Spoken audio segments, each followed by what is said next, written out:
ce jour, c'est trois messages essentiels.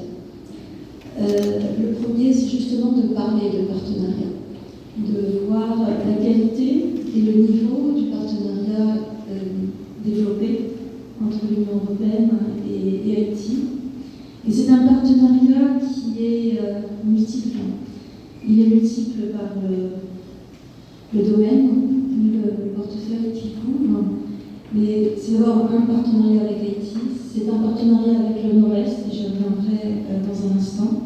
C'est un partenariat avec 3 ministères ici présents. Il y en a d'autres, mais ici aujourd'hui nous sommes avec ces trois ministères et j'en suis extrêmement reconnaissante. C'est aussi un partenariat Team Europe, Équipe Europe, donc c'est pour ça que nous sommes ici représentés, plusieurs pays de l'Union européenne et l'institution de l'Union européenne elle-même. C'est un partenariat qui est avec une organisation magnifique qui est l'UNESCO. Et c'est un partenariat avant tout avec et pour la société civile haïtienne. Un partenariat avec la société. Nous voulons que ces projets qui sont structurants, qui s'attaquent aussi à des questions structurelles, soient des projets qui soient compris dans la proximité par tous nos partenaires haïtiens et en particulier par la société haïtienne. Alors aujourd'hui, nous sommes dans le Nord-Est. C'est une région extrêmement importante justement pour ce partenariat entre l'Union européenne et Haïti. Une région avec un potentiel important. On me dit, moi je suis arrivée il y a 2 mois, on me dit que c'est une région qui a été longtemps considérée comme l'un des départements les plus isolés du pays. Et pourtant, c'est aujourd'hui aussi un espace dynamique où se combinent plusieurs facteurs, une croissance démographique rapide, certains flux migratoires, une pression également sur les terres agricoles et une exposition directe aux aléas climatiques. Donc une demande croissante en services publics essentiels, que ce soit en matière d'aménagement du territoire, mais aussi parce que c'est notre avenir en matière d'éducation, c'est notre avenir à tous. Le Nord-Est continue de démontrer une résilience institutionnelle remarquable. Et je salue aujourd'hui aussi les Fort-de-Finnois et les Fort-de-Finnoises qui sont avec nous, on les remercie de leur accueil. Une résilience institutionnelle remarquable parce que les autorités locales, les éducateurs, les agriculteurs, les acteurs communautaires, ensemble s'efforcent de maintenir un fonctionnement important et essentiel. C'est pour ces raisons qui nous poussent ensemble aussi à répondre à certaines vulnérabilités, mais ces vulnérabilités qui sont vues comme un potentiel aussi réel de développement et pour l'avenir, que nous avons choisi, nous, l'Union européenne, d'investir ici, dans le Nord-Est, de manière cohérente et durable. L'Union européenne se veut un partenaire d'Haïti, un partenaire crédible, un partenaire inscrit dans le temps, un partenaire fiable, unis aussi avec nos partenaires haïtiens sur des principes et des valeurs qui nous animent conjointement. On vous a déjà parlé de manière très brillante et en détail, de manière précise, des 2 projets, des 2 initiatives que nous lançons aujourd'hui. Le premier projet sur le développement territorial intégré du Nord-Est d'Haïti, qui se veut une approche vers une transformation intégrée du territoire. J'allais dire des territoires, parce que là l'approche est résolument celle du territoire. Nous avons eu avec Marie-Christine Stephenson il y a quelques semaines une discussion avec un regard aussi de géographe conjoint. Ça touche à la question des territoires productifs et résilients, qui s'appuient aussi, et c'est là le sens d'un partenariat, sur les orientations du plan stratégique de développement d'Haïti, notamment en matière d'aménagement du territoire, de gouvernance locale, de services agricoles, de cohérence entre les dynamiques urbaines et rurales.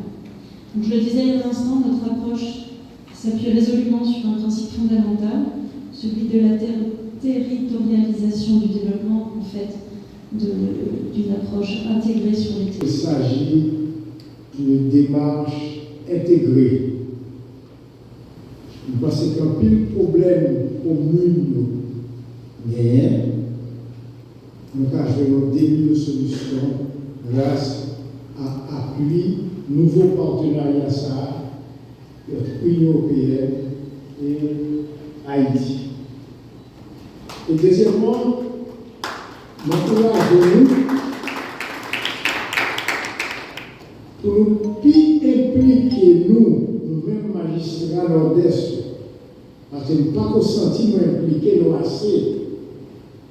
M'encouragement impliquer nous préparation des assises du Grand Nord, que les associations départementales des maires du Nord, du Nord-Est et du Nord-Ouest, en partenariat avec les chambres de commerce de ces trois départements, a préparé pour le Grand Nord. L'atout, nous avons posé les vrais problèmes du Nord-Est. L'atout, nous avons fait un front uni pour nous résoudre pour le Nord-Est. Et l'atout, nous avons chuté avec partenaires internationaux de façon pour nous capables d'avancer ensemble maintenant. Donc, monsieur le maire, nous t'avons parlé et nous sympathisons avec lui.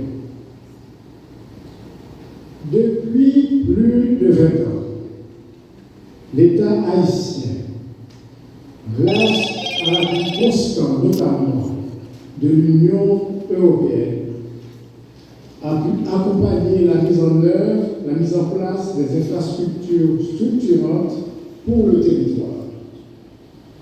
À l'époque, le Nord-Est comptait à peine plus de 300 000 habitants, avec un classement préoccupant sur la carte de la pauvreté et un accès limité aux services essentiels. Une position géographique stratégique, certes, mais un département classé parmi l'un des plus vulnérables d'Haïti. Aujourd'hui, avec un peu moins de 500 000 habitants, le Nord-Est fait face à une croissance rapide qui exige une réponse politique forte, cohérente et durable. Le défi est clair. Des villes à urbaniser face à une croissance démographique rapide, des jeunes à former et à insérer grâce à des opportunités économiques nouvelles et surtout une redistribution des richesses locales à organiser. En clair, nous devons agir pour faire en sorte que les ressources restent dans le Nord-Est et que les richesses générées par la frontière et les opportunités économiques profitent à tous sur le territoire.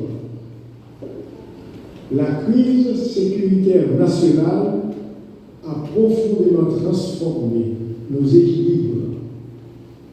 L'afflux de déplacés et d'acteurs économiques est à la fois un défi et une chance pour les territoires. Plus que jamais, les collectivités territoriales doivent jouer leur partition en complémentarité avec l'État. Seul, sous la houlette du délégué départemental, les services déconcentrés de l'État et les collectivités territoriales doivent anticiper, planifier et renforcer nos infrastructures.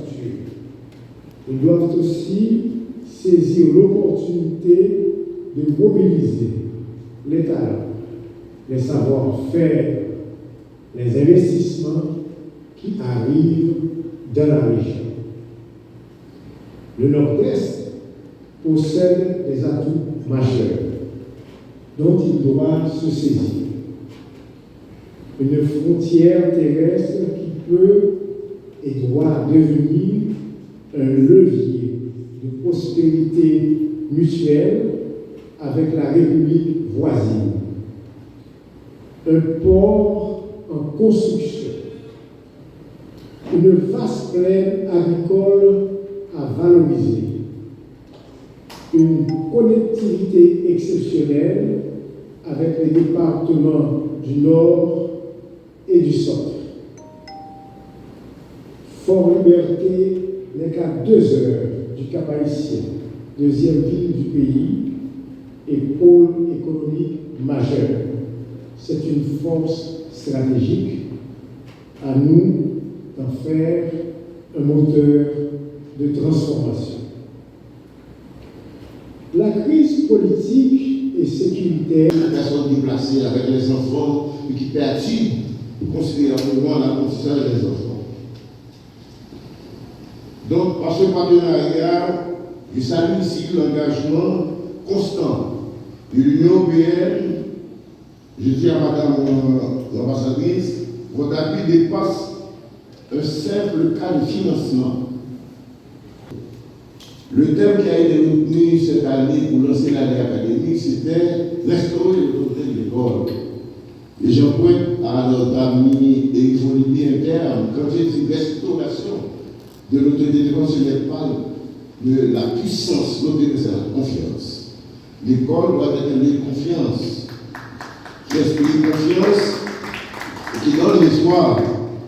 Donc c'est pour moi l'occasion de saluer le courage de la chef de délégation de l'Union européenne en Haïti, Mme Hélène Ross, qui, dès son arrivée au pays, se donne comme démarche et méthodologie de travail l'écoute des Haïtiens et Haïtiennes pour pouvoir, au travers de leurs paroles, découvrir Haïti, comprendre nos souffrances, partager nos espérances aussi. Donc, Madame l'ambassadrice, saluez, soyez remerciés. Au nom du gouvernement de la République, je réaffirme que le MEF assurera l'orientation stratégique de tout ce qui touche le volet d'éducation dans le cadre de cette coopération, la supervision continue des projets ou programmes qui sont mis en œuvre et l'accompagnement de terrain pour garantir le succès de l'initiative. Maintenant, il nous faut construire ensemble, au travers de l'école, la nouvelle Haïti. Une école qui progresse et unie. Mesdames et messieurs, l'éducation pour un avenir commun n'est pas un slogan, selon nous. C'est une nécessité vitale qui doit nous emmener vers la paix et la cohabitation, malgré nos différences. En effet, dans un pays aussi meurtri qu'Haïti, notre école doit redevenir un lieu de paix, de protection, d'inclusion, d'apprentissage véritable et surtout le chemin conduisant les jeunes vers leur intégration dans la société. À ce programme, nous envoyons un message clair. Haïti croit en sa jeunesse et nous choisissons d'investir en elle pour bâtir l'avenir meilleur. Haïti n'a pas de choix. La jeunesse, on l'a vu à travers la Coupe du Monde, les joueurs n'avaient non que 22, 23, 24, 25 ans, c'est la jeunesse. C'est l'espoir d'Haïti.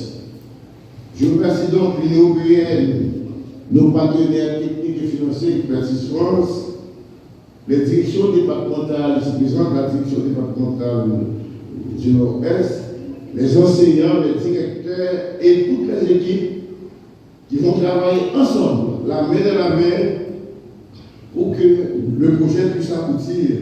Ensemble, faisons de l'éducation la lumière qui guidera Haïti vers un horizon plus stable, plus juste et plus prospère. Je vous remercie.